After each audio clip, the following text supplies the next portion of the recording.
एक गांव में एक अनाथ लड़की रहती थी। उस लड़की का कोई नहीं था। उस लड़की का नाम रानी था। रानी अकेले अपने घर में रहती थी। वो रोज सुबह जंगल जाकर सूखी लकड़ियां लाती थी और बाजार में बेचकर पैसे कमाती थी, जिससे कि रानी का घर चलता था। इसी तरह रानी अपना घर का गुजारा कर लिया करती थी। एक दिन रानी सूखी लकड़ियां लाने के लिए जंगल जाती है, लेकिन रानी को उस जंगल में एक भी सूखी लकड़ियां नहीं मिलती हैं। इतनी दूर मैं जंगल के अंदर आ गई, लेकिन मुझे कहीं पर भी सूखी लकड़ियां नहीं मिली। लगता है आज मुझे भूखे पेट ही सोना पड़ेगा। एक काम करती हूँ, जंगल के अंदर जाकर देखती हूँ, हो सके मुझे जंगल के अंदर सूखी लकड़ियां मिल जाए।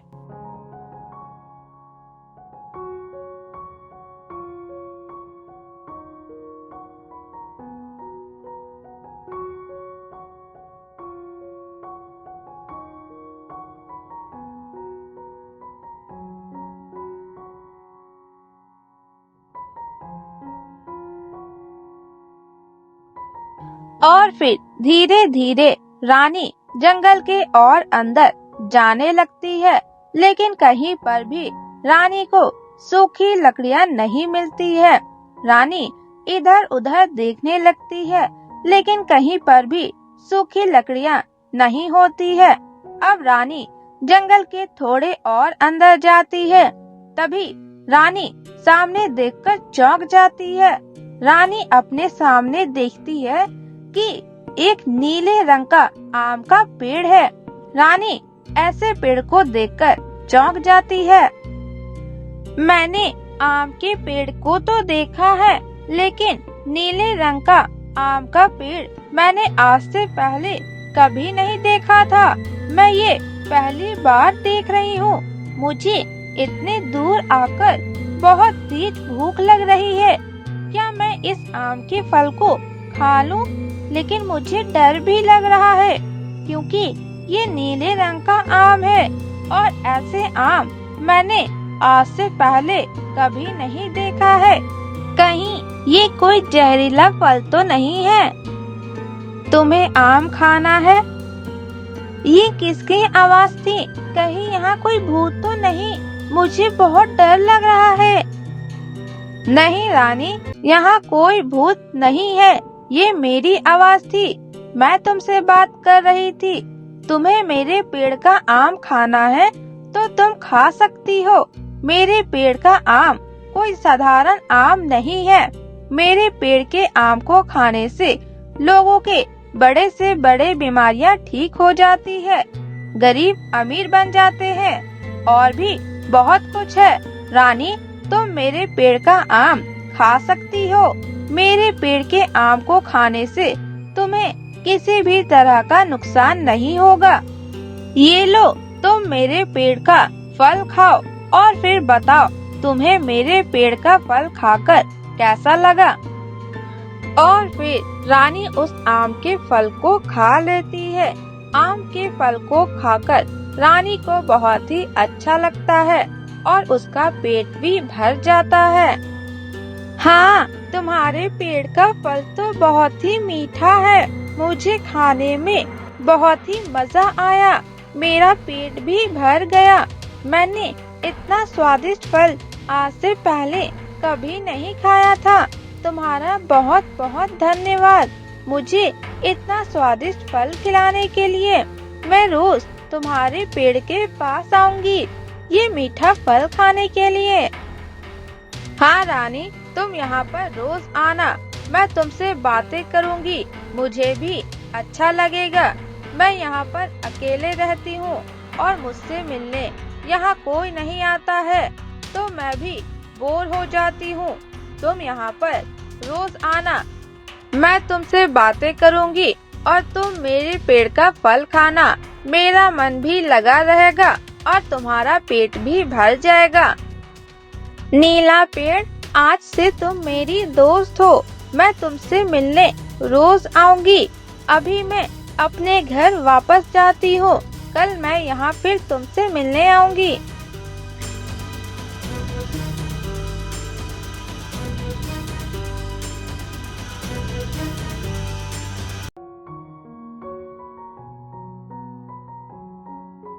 सुबह उठकर रानी अपने आप को बहुत स्वस्थ महसूस करती है। उसे किसी भी तरह की पीड़ा नहीं रहती है। जब से मैंने उस फल को खाया है, तब से मेरे हाथ बिल्कुल भी दर्द नहीं कर रहे हैं। नहीं तो लकड़ियाँ काटने की वजह से मेरे हाथों में बहुत दर्द रहता था। लेकिन उस आम के फल को खाने के बाद से ही मेरे हाथों में बिल्कुल भी दर्द नहीं है। और वो मीठा आम खाने के बाद मुझे दोबारा भूख भी नहीं लगा। मुझे तो लगता है वो पेड़ सचमुच में कोई बहुत बड़ा चमत्कारी पेड़ है। आज मैं फिर उस पेड़ के पास जाऊंगी, उस पेड़ का मीठा फल खाने के लिए। अब मुझे लकड़ियाँ लाने की जरूरत नहीं है, क्योंकि मुझे एक दोस्त भी मिल गई और खाने के लिए फल भी मिल गया। अब मेरा गुजारा अच्छी तरह हो जाएगा, इसलिए मैं लकड़ियाँ लाने नहीं जाऊंगी। अब मुझे लकड़ियाँ लाने की कोई जरूरत नहीं है। और फिर रानी नीले पेड़ के पास जाती है और नीले पेड़ से कहती है, नीला पेड़, मुझे तुमसे एक बात करनी है। मुझे तुमसे एक सवाल का जवाब जानना है। पूछो ना रानी, तुम्हें मुझसे क्या सवाल पूछना है? मैं तुम्हारे सारे सवालों का जवाब दूंगी। तुम मेरी दोस्त हो और मैं तुमसे कुछ भी नहीं छुपाऊंगी। पूछो ना, तुम्हें मुझसे क्या पूछना है? नीला पेड़, जब मैं जंगल से सूखी लकड़ियाँ काटकर ले जाया करती थी, तो रोज मेरे दोनों हाथों में बहुत दर्द होते थे। लेकिन तुम्हारे पेड़ के फल को खाने के बाद से मेरे दोनों हाथों में बिल्कुल भी दर्द नहीं हो रहा है और ना ही मुझे किसी भी तरह की कोई परेशानी है। क्या तुम्हारे पेड़ के फल खाने की वजह से मेरे हाथों के दर्द ठीक हो गए? हाँ रानी, ये बात सच है। मेरे पेड़ के फल खाने की वजह से ही तुम्हारे हाथों के दर्द ठीक हो गए। मैंने तुम्हें पहले ही बताया था कि मेरा पेड़ कोई साधारण पेड़ नहीं है। जो लोग अस्वस्थ हैं, वो मेरे पेड़ के फल को खाकर तुरंत स्वस्थ हो जाते हैं और उन्हें किसी भी तरह के वैद्य के पास जाने की जरूरत नहीं पड़ती है। इतना ही नहीं, अगर तुम मेरे पेड़ के पत्ते तोड़कर ले जाती हो, तो वो पैसों में बदल जाएंगे और मेरे पेड़ के डाल काटकर अपने घर में रख दोगी, तो वो एक बड़ा घर बन जाएगा। रानी, तुम्हें मुझसे और कुछ भी चाहिए तो तुम मुझसे मांग सकती हो। एक जादुई पेड़ होने के नाते मैं तुम्हारी सारी इच्छाएं पूरी कर सकती हूँ और अब तो तुम मेरी दोस्त भी हो। नहीं नीला पेड़, मुझे तुमसे कुछ नहीं चाहिए। अगर मुझे तुमसे कुछ चाहिए होगा तो वो मैं अपने के लिए नहीं मांगूंगी, बल्कि तुम्हारे पेड़ का सही इस्तेमाल कर मैं किसी गरीब की मदद करूंगी।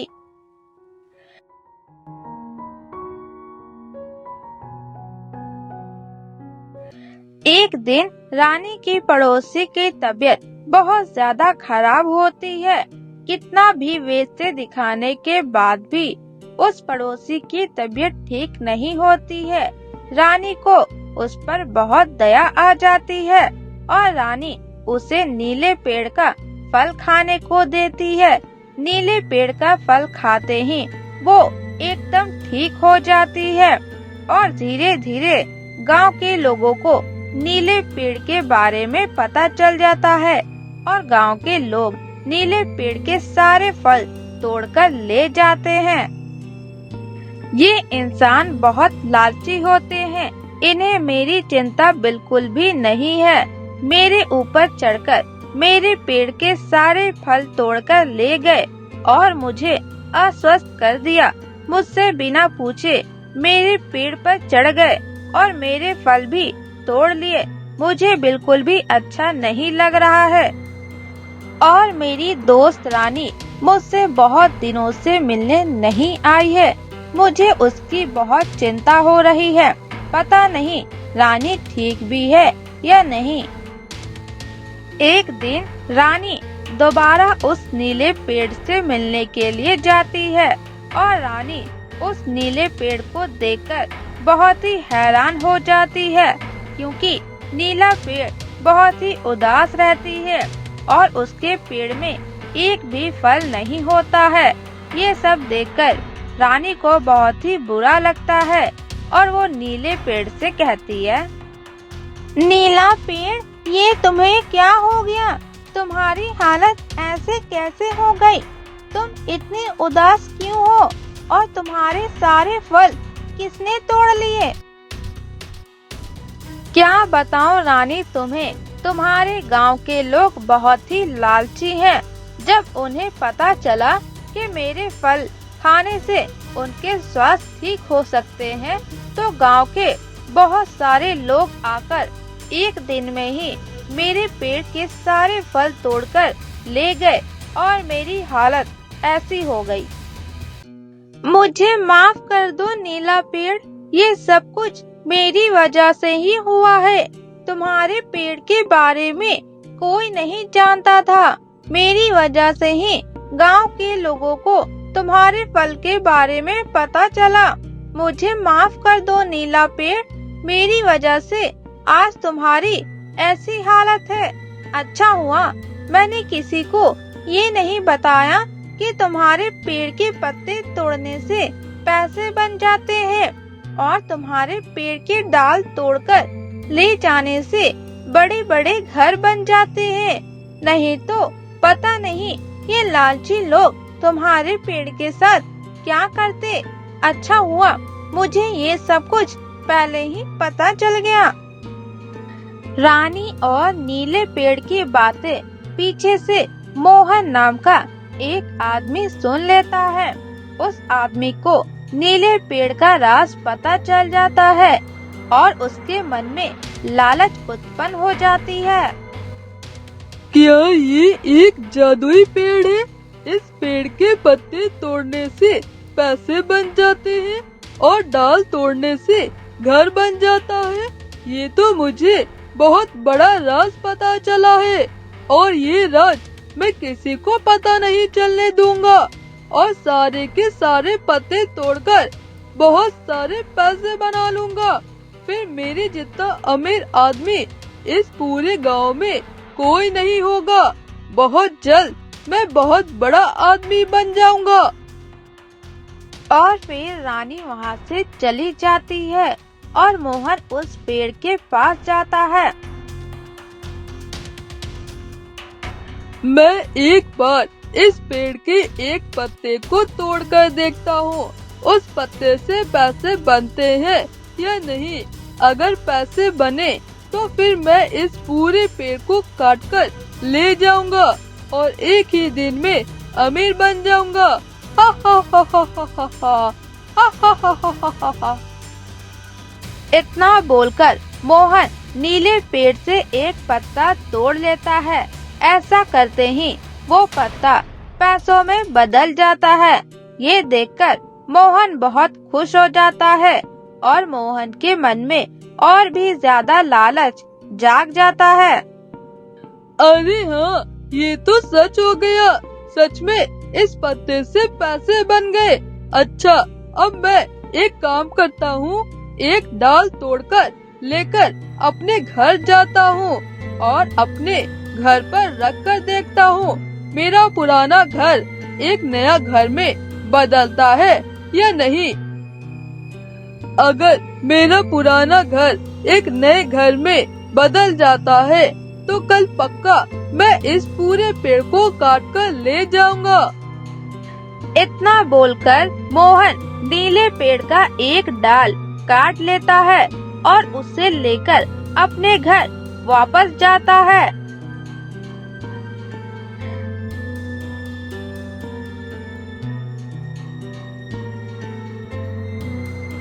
और अपने घर पहुंचकर अपने पुराने घर में उस नीले पेड़ के डाल को रख देता है। ऐसा करते ही वो घर एक नए घर में बदल जाता है। ये देखकर मोहन बहुत खुश हो जाता है। तभी वहाँ पर मोहन की पत्नी मीना आती है और मोहन से कहती है, अरे ये क्या हो गया? हमारा पुराना घर अचानक से नया घर कैसे बन गया? ये चमत्कार कैसे हो गया? ये चमत्कार मैंने किया है मीना। ये चमत्कार कोई साधारण चमत्कार नहीं है, बल्कि ये चमत्कार हमें रातों रात अमीर बना देगा। हाँ मीना, ये बात सच है। आज जंगल में मुझे एक जादुई पेड़ मिला।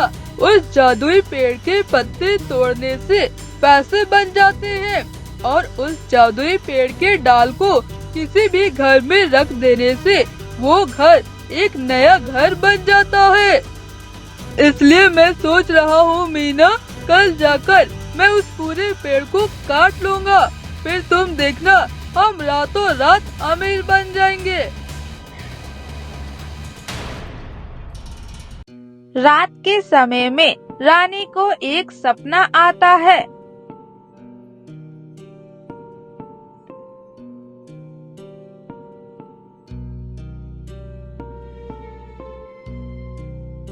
कल रात को मैंने एक बहुत ही बुरा सपना देखा।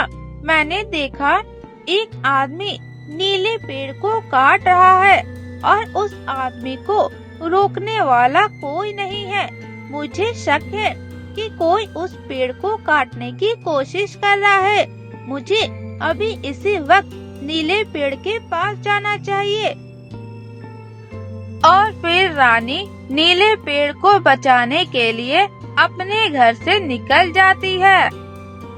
वहीं दूसरी तरफ नीले पेड़ को काटने के लिए मोहन भी अपने घर से निकल जाता है।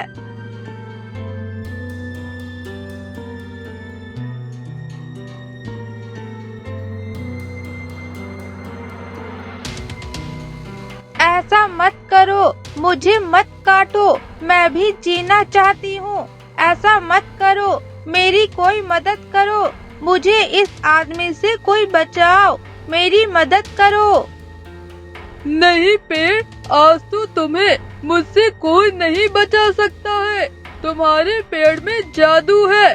तुम्हारे पेड़ के पत्तों में पैसे हैं और उन पैसों से मैं रातों रात अमीर बन सकता हूँ। इसलिए आज मैं तुम्हारे पेड़ को काट कर ही रहूँगा और मैं बहुत जल्दी अमीर बन जाऊँगा। इतना बोलकर मोहन नीले पेड़ को काटने लगता है।